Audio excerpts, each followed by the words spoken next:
시청자 여러분 한 주간 편안하셨습니까? 그동안 우리네 증시를 강세로 이끌었던 밸류업 프로그램이 이제 곧 그 모습을 드러낼 예정입니다. 김주현 금융위원장은 기자회견에서 2월 말에 공청회와 세미나를 열고 의견을 수렴해서 기업 수용 여부 등을 감안한 가이드라인을 발표할 것이다라고 언급했는데요. 다음 주 월요일, 그러니까 26일에는 밸류업 프로그램의 구체적 내용이 발표되게 됩니다. 그동안 우리 증시는 외국인들의 매수가 강렬했습니다. 작년 11월 공매도 금지 때 외국인들의 시각은 다소 부정적이었습니다만 이번에는 오히려 반기는 모습이었죠. 주로 자동차와 은행, 상사주, 유틸리티, 통신 등의 매수세가 집중되었습니다.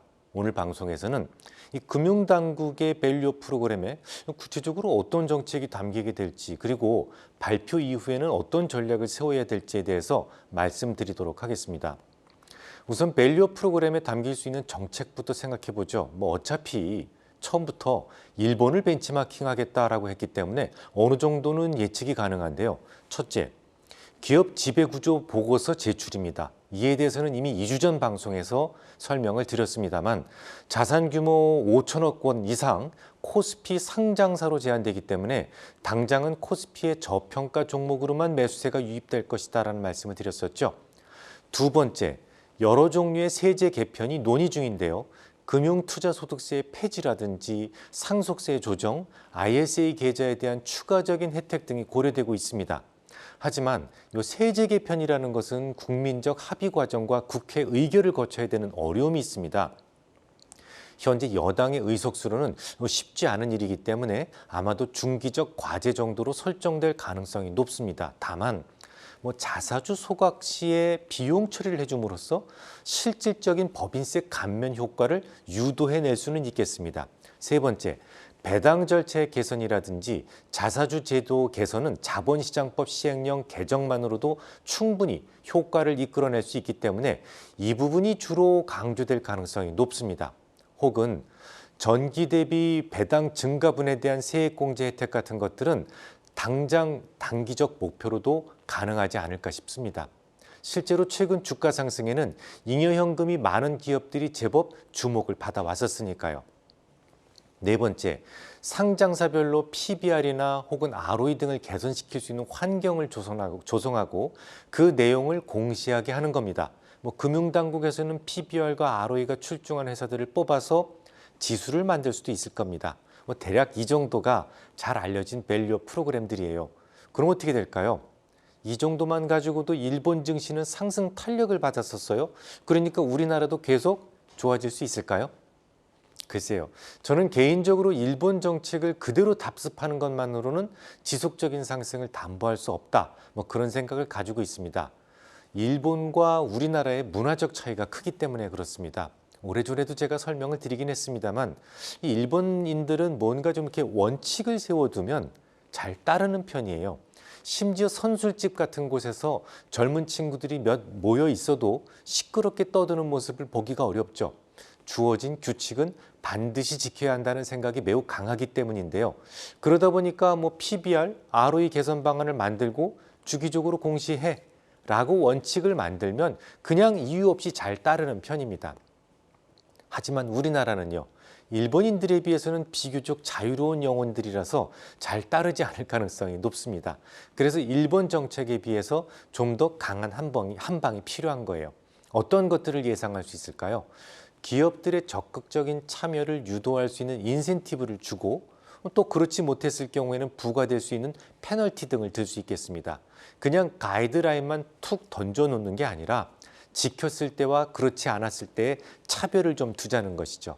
제 생각입니다만 만약 강한 한 방이 없다면 발표 당일부터 저 PBR 관련주들은 조정을 보이기 시작할 겁니다. 물론 조정을 보인다고 해서 그동안 보여준 시세가 모두 다시 원점으로 돌아간다는 것은 아닙니다. 정부가 일단 손을 대기 시작한 이상 총선이 있을 때까지는 주가가 좀 실질적으로 오를 때까지 새로운 정책을 계속해서 마련할 가능성이 높습니다. 일본의 사례에서도 비슷한 흐름을 볼 수 있었는데요. 작년 3월 이후에 후속 조치와 기업 동참 장려가 지속적으로 이루어져 왔었고 주가는 비록 굴곡을 거치면서도 상승할 수 있었으니까요. 중간 정리를 좀 잠깐 하자면 오는 26일 월요일입니다. 세부 내용이 발표되고 난 뒤 만약 기업들의 적극적 참여를 유도할 수 있는 다소 강력한 정책이 없다면 살짝 조정이 있을 수 있다는 말입니다. 다만 어느 정도 조정이 있은 이후에는 다시 상승하는 흐름을 예상하고 있습니다.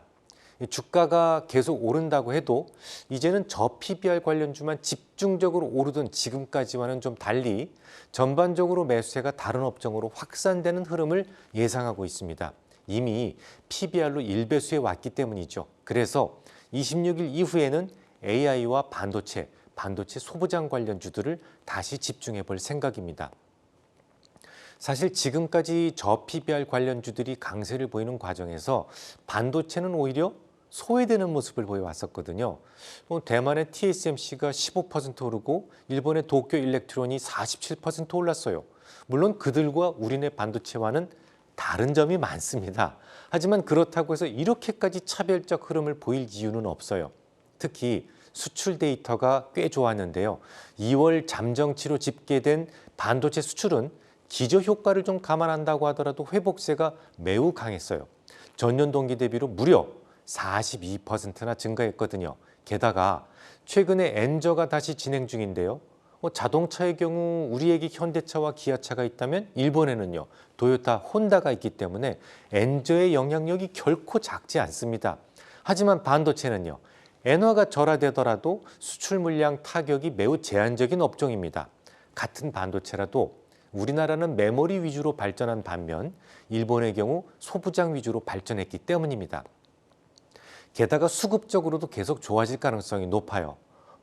최근 거듭되는 혁신으로 세상을 깜짝 놀라게 했던 오픈 AI의 CEO 샘 알트먼은 최근 텍스트 생성이 아닌 영상을 생성하는 소라를 발표했죠. 도무지 정말 1년밖에 안 된 AI의 한계가 어디까지인지 이 소라의 엄청난 퀄리티에 대한 감동이 채식기도 전에 그는 AGI 개발에 필수적인 반도체 생산을 늘리기 위해서 최소 5조 달러에서 최대 7조 달러까지의 자금을 모집할 계획이다라고 밝혔습니다. 7조 달러라면 정말 무지막지하죠. 일단 전 세계 GDP의 10%에 해당되는 금액입니다. 그러면 좀 느낌이 잘 안 오시죠? 미국에서 가장 시총이 큰 종목이 마이크로소프트 그리고 애플이잖아요. 이들이 각각 3조 달러의 시총을 가졌으니까 이들 둘의 시총을 합친 것보다도 많은 돈을 반도체 단일 항목에 투자하겠다는 겁니다. 어림잡아서 2023년 작년도 전 세계 칩 판매량이 약 5,300억 달러였으니까요. 샘 알트먼은 작년 전체 반도체 판매액의 10배 이상을 투자해야 된다라고 주장하고 있는 겁니다. 좀 너무 허황될 정도로 엄청난 규모라서 저는 현실성이 좀 떨어지지 않나 그런 생각마저 들 정도인데요. 아무튼 알트먼은 평상시에 이런 말을 자주 했어요. AI가 제대로 발전하기 위해서는 하드웨어의 확보가 우선이라는 말을 반복적으로 해왔어요. 바꿔 말하면 AI 개발의 발전 경로에 발목을 잡는 게 기술 혁신 문제가 아니다라는 거예요. 지금 당장 반도체 부족이 가장 큰 걸림돌이라고 주장하고 있는 겁니다. 샘 알트먼에 이어서 손정희 씨도 AI 반도체 회사 설립을 위해서 1,000억 달러를 투자하는 소위 이산화기 프로젝트를 진행하기로 했다죠. 1,000억 달러라면 알트먼의 7조 달러에 비해서 좀 더 현실감이 있어 보이는데요. 아무튼 이런 이야기가 지속적으로 나오고 있다는 것은 반도체 공화국인 우리나라의 입장에서 본다면 매우 반가운 일입니다. AI 혁명을 위해서는 엄청난 규모의 신규 투자가 필요할 정도로 지금 당장 많은 반도체가 필요하다는 말이 되니까요. 또 반도체 수급과 관련해서 엔비디아의 CEO 젠슨 황도 한마디 거들었는데요. 알트만의 발언 직후에 그는 그렇게까지 많은 돈은 필요치 않아요 라면서 반론을 제기했었습니다. 이렇게 얘기했어요. 세상은 AI 컴퓨팅으로 재편될 것이며 대략 2조 달러의 데이터 센터 시장이 앞으로 4, 5년 이내에 필요할 것이다 라고 말이죠. AI 반도체에 대해서는 이들 두 명의 생각을 넘어서는 사람이 흔치 않을 것이다 라는 점에 동감하신다면 반도체 칩수의 규모는 향후 4, 5년 사이에 최소 2조 달러에서 최대 7조 달러 이하가 될 것이다 라는 말이 됩니다. 실제로 인공지능 분야의 선두주자인 마이크로소프트는 앞으로 2년간 33억 유로를 들여서 독일의 데이터 센터를 짓겠다라는 발표를 한 바 있습니다. 브래드 스미스 MS사 부회장은 베를린의 독일 MS사에서 올라프 슐츠 독일 총리와 만나서 이렇게 이야기를 합니다. 투자금은 MS사의 AI와 데이터 인프라 용량을 2배로 늘리는 데 쓰이게 될 것이다. 독일의 AI 기술은 상대적으로 부족한 편이며 독일 경제가 AI를 계속 활용할 수 있도록 인프라를 구축하고 일자리를 채울 수 있는 기술적 기반을 쌓는 데 도움을 주게 될 것이다 라고 말이죠. 근데 유럽에 투자하려는 회사는 마이크로소프트가 전부가 아닙니다. 미국의 빅테크 기업들은 AI 상용화로 급증하는 데이터 처리 용량을 확보하기 위해서 최근 유럽에 대한 투자를 집중적으로 발표하고 있어요. 구글도 얼마 전에, 그러니까 지난달이었죠. 영국 런던 북쪽에 있는 월섬 크로스 마을에 10억 달러를 들여서 데이터 센터를 짓겠다라는 발표를 했으니까요. 하지만 말입니다. 더 중요한 사실이 있습니다. 데이터 센터는 여러 가지 이유로 인해서 각자의 나라에 각자의 구축이 필요하다라는 겁니다. 이와 관련해서 젠슨 황 CEO는 이렇게 이야기했어요. 각국이 독자적인 인공지능 인프라를 구축해야만 한다. 절대로 다른 국가나 민간 기업이 자국의 AI 인프라를 구축하도록 허용해서는 안 된다. 각자의 문화를 보호하면서 AI의 경제적 잠재력을 이용하려면 모든 나라가 각자의 AI 인프라를 보유해야 될 필요가 있다. AI 인프라를 가능한 빨리 구축한 뒤 혁신하고 산업을 활성화하는 일은 전적으로 해당 정부에 달렸다라고 말이죠. 그러니까 무슨 얘기냐면 지금 빅테크들이 열심히 설치하고 있는 데이터 센터 말고도 보안상의 이유로 혹은 문화적 보존을 위해서라도 데이터 센터의 구축은 각자의 나라에 각각 따로 구축해야 된다는 말입니다. 아마도 그런 이유 때문에 알트만은 7조 달러 규모의 투자가 필요하다고 했을지도 모르겠네요. 아무튼 팩트는 최소 수년 동안 엄청난 반도체 수요가 있다는 것이 되겠죠. 자, 그러면 이제부터는 우리나라의 반도체 대장주들의 시황을 좀 살펴보겠습니다. 이 대장주가 힘있게 끌고 가야만 강한 테마를 만들 수 있거든요. 다행히도 대장주들에게도 긍정적인 뉴스가 제법 많습니다. 우선 SK하이닉스를 보면 HBM 분야에서 선구자로서 전체 시장 점유율 절반을 차지하고 있어요. 최근에는 대만의 TSMC와 HBM4 제조 관련 파트너십을 체결했다는 뉴스도 있었죠. 아직 양사 간의 구체적인 협력 방안이 공개되고는 있지는 않습니다만 기존 SK하이닉스 디램 팹에서 제조하던 HBM4용 베이스 다이를 TSMC가 제조하는 방식, 이런 정도의 협력이 가장 유력해 보입니다. HBM4의 양산은 오는 2026년 그 정도로 추산되고 있는데요. TSMC와의 파트너십을 강화함으로써 수주 가시성이 넓어지는 효과를 가져올 것이다 라고 생각합니다. 그보다 앞서서 엔비디아의 H200 GPU 출시 일정에 따라서 올해 1분기나 2분기 초에 HBM3E의 양산도 예고한 바 있습니다. 자, 이번에는 삼성전자로 가보죠. 삼성전자는 반도체 중심입니다. 하지만 SK하이닉스에 비해서 다소 못난 모습을 보였었죠. 여러 가지 이유가 있는데요. 우선 HBM 분야에 조금 늦게 진입했어요. 지금은 열심히 추격을 해서 시장 점유율 40%까지는 따라 붙었습니다만 또 수급상의 문제도 있었을 겁니다. 기관 투자자들이 저PBR 관련주들을 매수하기 위해서 뭔가를 팔아야 했다면 가장 손쉬운 종목이 뭐겠습니까? 많이 들고 있고 또 수량도 많은 삼성전자였을 겁니다. 그 외에 또 있습니다. 아직 확인되지는 않았지만 엔비디아와의 불화설도 있었죠. 하지만 삼성전자의 중장기 전망은 결코 나쁘지 않아요. 특히 파운드리 분야에서의 최근 변화에 주목하실 필요가 있는데요. 일본의 AI 1위 기업인 이 프리폴드 네트워크스로부터 2나노 AI 가속기 생산을 수주했습니다. 글로벌 AI 선두업체인 이 프리폴드 네트워크스가 최선단 공정인 2나노 AI 반도체 생산을 지금까지 TSMC가 아닌 삼성전자를 선택했다. 이거 상당히 중요한 의미를 갖습니다. 왜냐하면요. 파운드리 산업의 특성상 고객사가 한 번 업체를 지정하면 이후에 다른 업체로 변경하기가 매우 어렵습니다. 그러다 보니까 시장을 선점했던 TSMC에 밀려서 삼성 파운드리는 지금까지 계속 고전을 면치 못했었죠. 그런데 이번에 삼성전자로 거래선이 바뀌었다는 거예요. 이유가 뭘까요?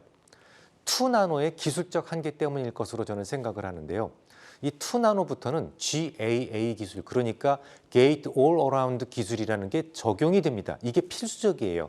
이 GAA 기술은 미국의 비상이라는 회사, 우리나라의 삼성, 이게 거의 배타적인 로열티를 가지고 있기 때문에 2나노부터는 삼성 파운드리가 본격적으로 이 TSMC에 대해서 반격을 개시하는 시점이 될 수도 있습니다. GAA 관련해서는 경쟁사인 TSMC 대비 상대적 우위에 있다는 말이고, 바꿔 말하면 이 2나노부터는 적어도 TSMC의 독주 체제를 끝낼 수 있다라는 말이 되겠습니다. 정리해 보겠습니다. 우리나라의 기업들은요, 2022년 기준으로 해서 320조 원 정도의 수익을 냈습니다. 근데 그중에서 주주들에게 돌려준 것은 고작 36조 원에 불과해요. 10% 좀 넘죠. 반면에 미국의 기업들은요, 2조 5천억 달러를 벌어서 무려 1조 3천억 달러를 주주들에게 되돌려줬습니다. 전체 수익의 절반 이상을 환원시킨 겁니다.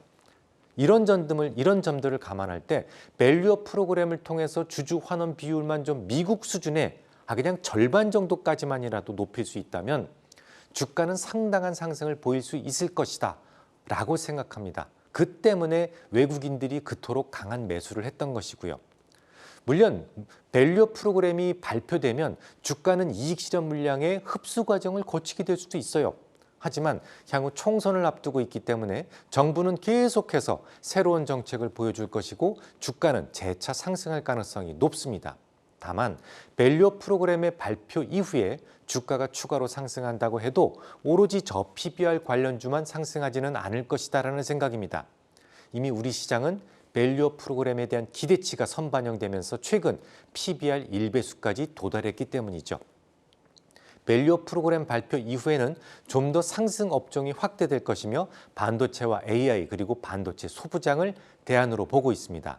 마지막으로 오늘 거론해드렸던 삼성전자와 SK하이닉스는 고객들을 위해 제공하는 모델 포트폴리오의 장기 보유 중이며 언제든 예고 없이 매도될 수 있음을 고지합니다.